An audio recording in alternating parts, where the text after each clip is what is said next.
just sneezed. I'm that teacher who gets swole during quarantine. I'm gonna teach the whole time like this. Alright, y'all, good afternoon. It's Mr. Rizite. Yes, I actually dressed up a little bit this morning. I'm trying to do the psychological improve my productivity by wearing nicer clothes. I think it's worked a little bit today. But anyway, let's see if my nicer clothes improves my lecturing. Alright, so we're going to get started. Spanish rule, 1450 to 1750. Origins, or as some of you have been struggling with, is kind of like context or the background.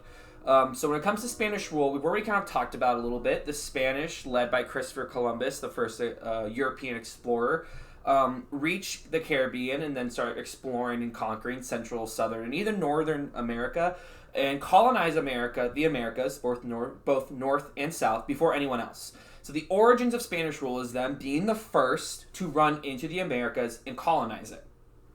They colonize not only the Americas, but they also have colonies in Asia, specifically the Philippines, that still hold a lot of the effects of that Spanish rule. With that in mind, that also explains why many Central and Southern American countries, along with many Caribbean islands, speak Spanish, as they are the ones who colonized them, and thus spread their culture and language. With that, we think about purpose of the Spanish rule. Now, remember why the Spanish were first exploring. The Spanish were exploring originally. They wanted to get to Asia, trade with China, as well as trading with those Indonesian islands to get things such as spices, Chinese luxury goods such as silks, porcelain, stuff like that. They ran to the Americas though, and so instead of just being like, well, let's just ignore this, let's try to make our wealth through conquering and colonizing the Americas.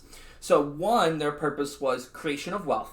Second, their purpose was, as Catholics, we need to spread the faith of Catholicism. They found that it was their duty, their goal, in fact, to try to get as many people as possible to be Catholic. So they saw these two continents full of people who have never heard the word of Jesus and God, and they went, we need to convert as many of them as possible. Now, what's interesting is looking through the history of Spanish rule, you kind of ask yourself, what do they seem to care about more? Do they care more about this creation of wealth, or do they care more about this converting people to Catholicism, and how do they kind of mesh together?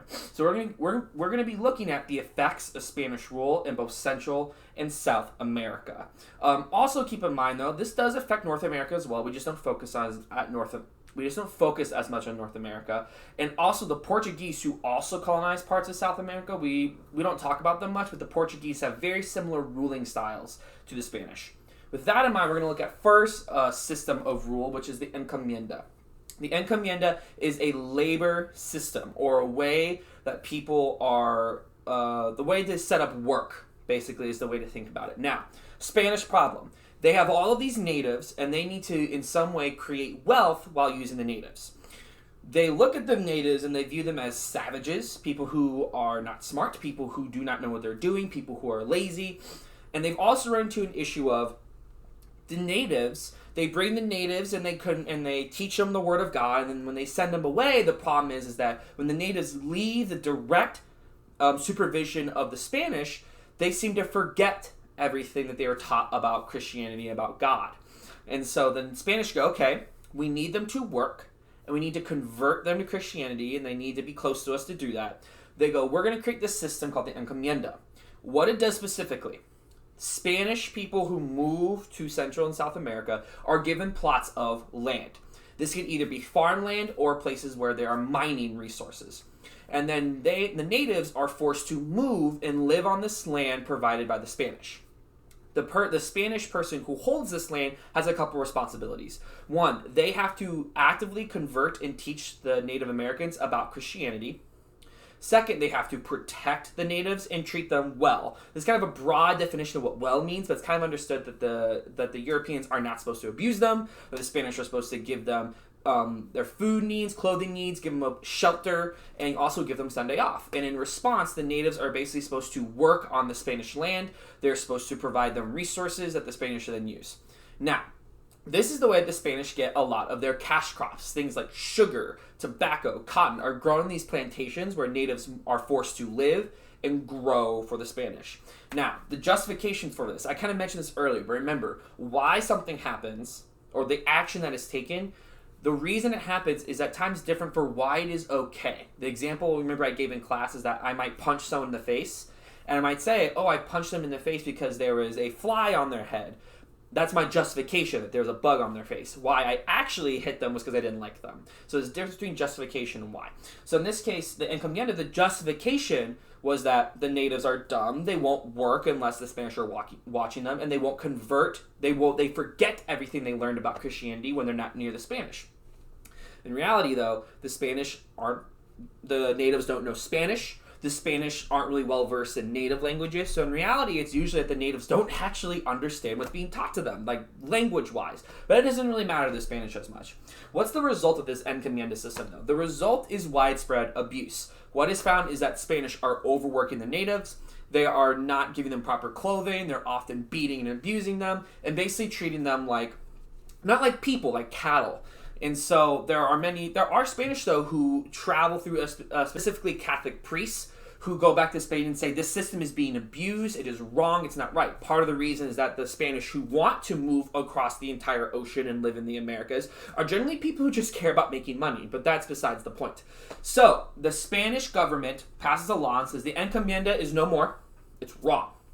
Instead, we have this new system called the reparamiento. Now, here's the issue. Let's look at the map here. Spain is really far away from their colonies in the Americas. So any rule that the Spanish king makes, it's really hard to enforce it. Because anything that goes wrong, it has to be stated it goes wrong. It must go back to the king. He has to make a decision, send it back across the ocean. So really, it's the local rulers, the local governors, and the local rulers in the area who really make the biggest decisions. So the encomienda system is ended, and this new system, the reparamiento, is put into place. I know I'm mispronouncing, I'm sorry about it. Is put into place. The goal is that we're going to try to follow what the king says. In reality, the rulers in the local areas go, we still want to make money. So what is this new system? The reparamiento is supposed to replace the encomienda. What it does instead of the encomienda is that the natives no longer have to live on Spanish land. Is this really the best time to eat, Mika? Don't look at me like that. So the difference with the reparamiento is that the natives no longer live on Spanish land. The natives get to live in their own villages, they get to live in their own communities. The idea is that 1 week out of a month, there's a rotation of 1 week out of a month, natives have to go and work on Spanish land and do what the Spanish need. This is kind of similar to the Mita system that the Inca had. In fact, it's where the Spanish got this system from. They saw this and went, this could be an effective way of getting work from the natives.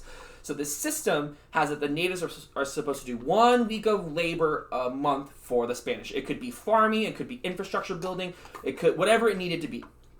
Now, the justification, once again, is that if the natives are not working, one, they're not making the Spanish any wealth, and two, there is a fear that if the natives don't work for the Spanish, then there won't be enough food grown, people will die, or there won't be enough mining done, so the Spanish will go bankrupt. So there's this fear that the natives don't do their share, people either starve to death or will go bankrupt. So that's their justification for making this system. The results are very similar to the encomienda. Natives are overwhelmingly abused by the Spanish. They are overworked. They're often kept much longer than their week allotment. They often have their things taken, so the natives might show up with extra clothes or blankets and things like that. That is taken from them. So overall, the Spanish are once again abusing this system, treating the natives like less than people as a way to make as much money as possible from their labor. That is our first part for a lecture. So get caught up, and we're going to get started to part 2 of Spanish rule.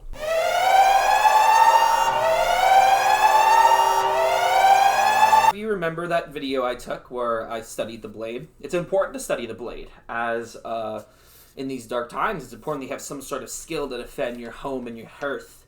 And you remember I stated that my sword broke. I have a really good friend of mine, his name is PJ, and when he heard my sword broke, he thought to himself, Julian, Mr. Visite is not only doing important educational work about history, he's also doing important work when it comes to the blade. So PJ, luckily kids, has sent me a new blade. So I'm going to continue with my bits. Look at this beauty. Look at this beauty. Lighter, sleeker, just like me. Comes with a scabbard so I can put it away. And then I can do cool things like this. The blade. Or I could do something like, what did you say to my woman? Sir. Excuse me, sir. You just took the last toilet paper. I would reconsider. Or practical uses at home, such as, oh, really, Alyssa? You want to take my last bagel bite? Never had bagel bites in my life. Oh no, the Normans are invading our apartment building. Not again, Normans. Anime background music. Oh, this new Netflix series is gonna be sweet. All right, part 2 of our Spanish rule lecture. So, during the Spanish rule, what happens is that Native Americans begin to die in large numbers. One is from disease. We've talked about that. The spread of disease does kill many Native Americans. But also Native Americans are just not treated well by the Spanish, and which leads to many dying from overwork. And many Native American groups will also rebel, so dying from fighting with the Spanish. So the Spanish face an issue. Their workforce is shrinking. And these plantations require a lot of labor. Even if the Native Americans did not die at the numbers that they did, the Spanish would still need more labor. The only way these cash crops work is if you're growing a lot of them, which requires a lot of labor. With that, the Spanish go, okay, where do we get more labor from? They use African slave labor as a way to increase the amount of people working. Now, what causes this? So that was the cause of our transatlantic slave trade that I just said. The need for more labor in the South and Central American colonies. There's also other causes. African slave labor has been used throughout history by Middle Eastern kings. The slave trade actually started with African slave traders bringing Africans up through the Sahara on the sand road, the Saharan trade routes that we talked about, up and were used in the households of Islamic kings. African slaves were also sold on the Indian Ocean, so this wasn't something that is necessarily new. What is new about the transatlantic slave trade, hi Alyssa, what is new about the transatlantic slave trade is the pure amount of slaves that are going to be taken. The Spanish, and then eventually also the Portuguese, the British, the French, are all going to go to Africa to use slave labor. Now, this is a multi-step process. The Europeans are going to bring manufactured goods, such as guns, rum, and other materials that African kings really want. African kingdoms on the western coast of Africa are going to be the ones who actually do the capturing of slaves. Europeans cannot really survive in Africa for very long. They often die of diseases within the jungles.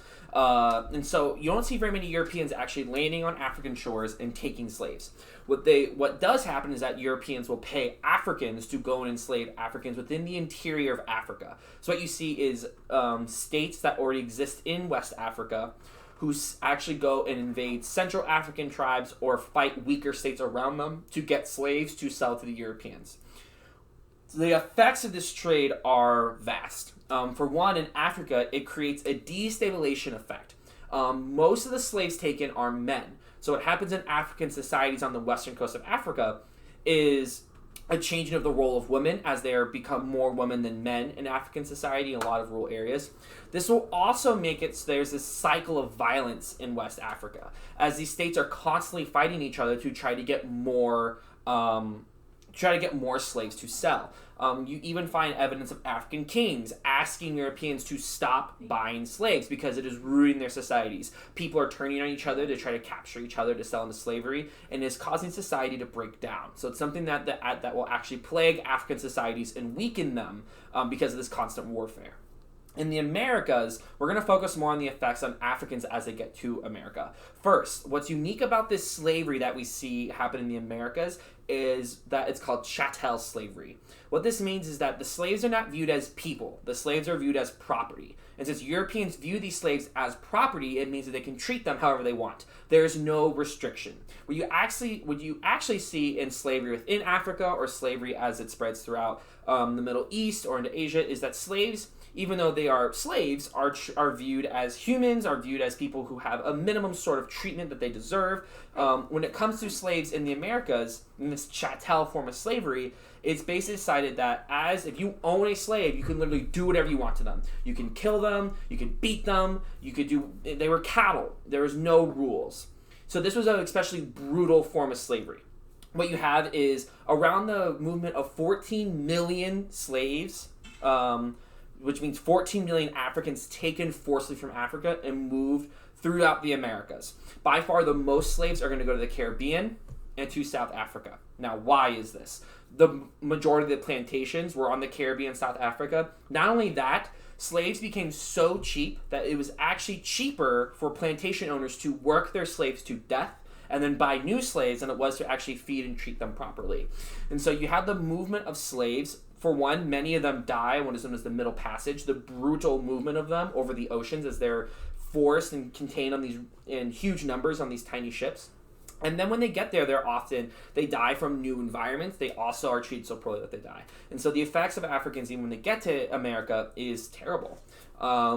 With that, our Spanish rule, the heavy effect is this transatlantic slave trade. With that, we're going to move to Catholicism, or a major tenet of Spanish rule, which is how do we convert people to Catholicism. Now, when the Spanish first get to the Americas, their way to convert them is, well, we need to do whatever we can to make people be Catholic, which also means violence.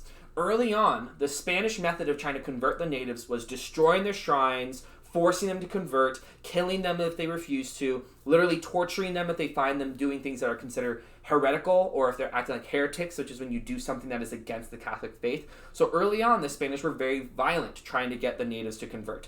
This didn't work, though. As I've said before, the natives are not just going to all of a sudden convert to this faith that has nothing to do with their previous polytheistic style of faith. So this fails, and this isn't converting many natives. What does work is when the Spanish decide to allow more syncretism. Now, this wasn't necessarily a policy of the Catholic people, of the Catholic Church. What it was something that's kind of naturally.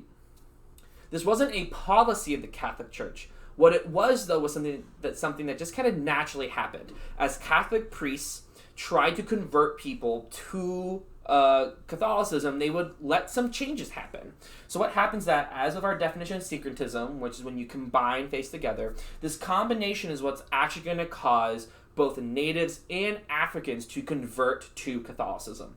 When it comes to natives, what often happens is that there is a use of native gods as saints. There's a use of native holidays as stuff that becomes Catholic holidays, which is why you view Latin American Catholicism as something that is somewhat unique from the rest of Catholicism in Europe or in Asia or in Africa or elsewhere. Not only that, we see the combination of African tribal faith and Catholicism to create a faith known as voodoo. Voodoo is once again the use of kind of African tribal faith and mixing it and using the gods of African tribal faith to become saints. Also, the use of shrines is something that becomes a lot bigger deal. And so that's why you see this heavy use of shrines, imagery, things like that to show these gods. The results is overall, Africans did convert often to Christianity and Catholicism, even though this was kind of a front. A common thing was that Africans would convert and use these saints as a way to hide their actual faith that they cared about. But this is why today Latin America has some of the highest amount of Catholics worldwide. The natives are going to overwhelmingly convert to this version of Catholicism, this like combined and changed version that has slivers and versions of the native faith within. So overall, the Spanish rule is going to cause conversion to Catholicism, but on kind of the natives' terms. Okay, that is our lecture on what the Spanish rule was like, basically. We're not done yet. We still need to do a lecture over the casta system, the silver trade, and other economic effects of colonization. But this is our initial deep dive of Spanish rule and what it looks like in the Americas.